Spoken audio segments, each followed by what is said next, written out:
Ferragosto e ho viaggiato una notte e quasi un giorno per arrivare in fondo alla Calabria. E le coste della Sicilia sono lì, a vista d'occhio. Arrivo in tempo per vedere la palla di fuoco del sole che muore dentro l'isola, come se la terra stessa mangiasse quell'energia, incamerando calore. Ancora non lo so che quel calore scioglierà quei nodi intrigati che mi legano l'anima. Sotto di me Scilla, di fronte Cariddi. Vorrei vedere il mostro che emerge dalle acque con sembianze di donna fino ai fianchi e sotto i segani giganteschi pronti a ghermire i naviganti, come accadde ai compagni di Ulisse. Le poche miglia di mare che separano la Calabria dalla Sicilia le passa ad ascoltare un gruppo di ragazzi che parlano fra di loro. Non si accorgono della mia curiosità. Io cerco subito di capire questa lingua e le sue origini.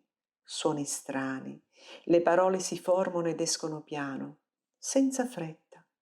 E intanto guardo le luci di Messina che si avvicinano velocemente. Là c'è Cariddi nascosto in una grotta, figlia di Poseidone e della terra, trasformata in mostro marino da Giove. Vengo dal nord, mi porto addosso il freddo delle mie montagne, quel freddo che mi ha originata, il verde intenso dei boschi, l'odore di resina, il muschio umido che ricopre le asperità dei sassi, i torrenti di montagna, la neve. Respiro l'aria calda africana che giunge dal mare. Lascio che mi entri dentro senza opporre resistenza e piano piano ho coscienza dei miei organi. Il cuore batte più forte, le reni che lavorano di più e la pelle che trasuda acqua.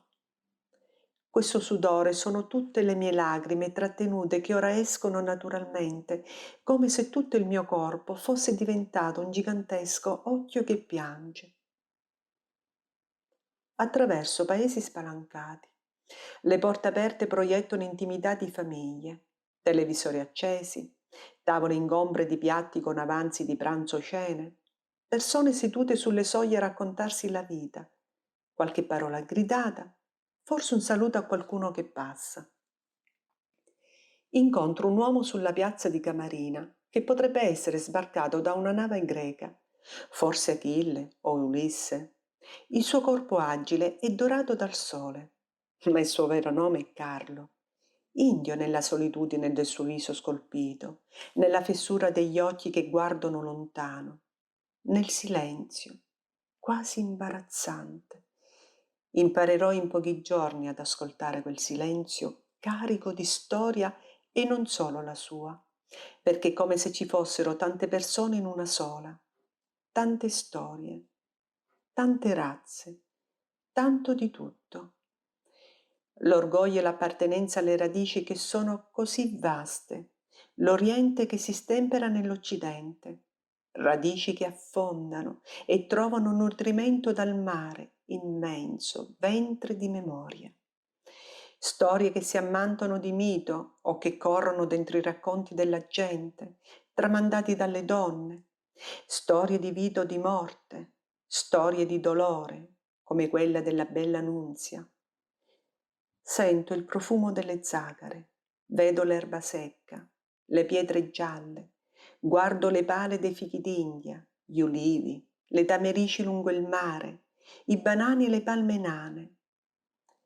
Innalzo un altare alla dea Atena, figlia di Zeus, che mi sia propizia nel lungo viaggio per risalire al nord, alle origini, per tornare alla sorgente.